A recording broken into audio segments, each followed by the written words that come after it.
14 yil bo'ladi.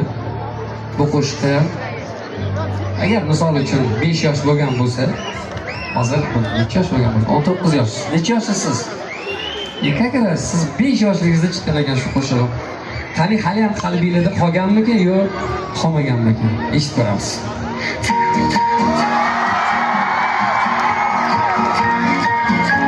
Qalbingizga muhrlanib ketgan ekan-da.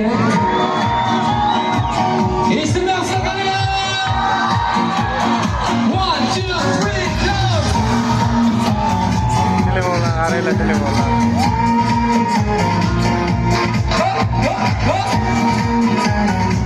Buni ham birga aytamizmi?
Oh,